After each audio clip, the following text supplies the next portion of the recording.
ये मेरे हाथ में है 20 ट्रांजैक्शंस एंड इनकी हेल्प से मैं आपको समझाऊंगा 5 अलग अलग तरीके के sample selection methods. And video के एंड में मैं ये भी बताऊंगा कि किसको मिलता है बेस्ट सैंपल सिलेक्शन का award. First is random selection method. जैसे नाम से ही पता चल रहा है, रैंडम सिलेक्शन मेथड में मैं विदाउट बायसनेस इसमें से सैंपल निकालूंगा। तो मान लो मुझे 3 सैंपल्स निकालने हैं, तो मैं इसमें से रैंडमली कोई भी 3 निकाल लूंगा।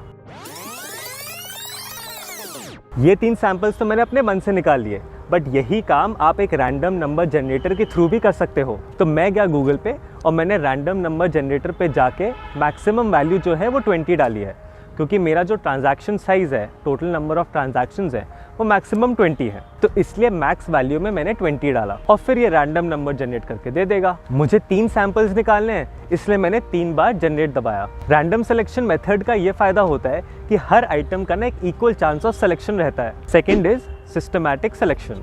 इस मेथड में हम क्या करते हैं कि मान लो ये 20 ट्रांजैक्शंस हैं, ठीक है, एंड मेरा जो सैंपल साइज है, यानी जितनी सैंपल आइटम्स मुझे सेलेक्ट करने हैं, लेट अस से 4 हैं। तो मैंने क्या किया, मैंने टोटल आइटम्स को डिवाइड कर दिया सैंपल साइज से, जितने मुझे सैंपल्स चाहिए। तो उससे मुझे ये पता लग जाएगा कि 2 सैंपल्स के बीच में कितना गैप होना चाहिए। सो टोटल आइटम्स हो गए 20 एंड मुझे चेक करने हैं 4। तो अगर मैं उसको 4 से डिवाइड कर दूंगा, it comes out to be 5। तो इसका मतलब ये है कि मैं हर 5th आइटम को चेक करूंगा। तो ये हो गया 5, 10, 15 एंड 20th। सो ये 4 सैंपल जो है वो मैं सेलेक्ट करूंगा with the help of systematic selection. तो इस मेथड में हमने एक सिस्टमैटिक वे में सैंपल सिलेक्शन करा। Third is haphazard selection. Out of all the methods this is the most important and the confusing one. इसे जजमेंट सिलेक्शन भी बोला जाता है, और ऐसा क्यों बोला जाता है वो अभी आपको समझ आ जाएगा। हैफजार्ड और रैंडम बहुत ही सिमिलर होते हैं, बट उनमें डिफरेंस होता है। मेरा सैंपल साइज 3 है, तो इसलिए मैं क्या करता हूँ, मैं रैंडमली कोई भी 3 उठा लेता हूँ। लाइक रैंडम सैम्पलिंग, इसमें भी कोई स्ट्रक्चर टेक्निक नहीं होती, बट एक चीज नोटिस करना, कहने को तो I could have picked any 3, but कहीं ना कहीं मैंने उन आइटम्स को चुना जो मेरे लिए इजीली अवेलेबल थे, जो मैं बिना डिफिकल्टी के चेक कर सकता था। जो ज्यादा दूर रखे थे और जिनमें ज्यादा मेहनत लगती, आई अवॉइडेड देम। क्या ये एक्चुअली में ट्रूली रैंडम हुआ? डोंट यू थिंक मेरा जजमेंट इन्वॉल्व था यहाँ पे?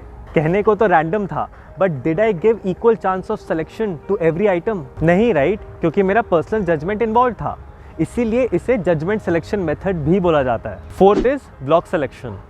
इस मेथड का कहना यह है कि जो आइटम सीक्वेंशियली पास होते हैं, they have the same characteristic, and जितना आप सीक्वेंस में दूर जाते जाओगे उतनी ही कैरेक्टरिस्टिक्स डिफरेंट हो जाती हैं। तो मैं क्या करता हूँ, मैं रैंडमली सीक्वेंस में ब्लॉक्स उठाता हूँ।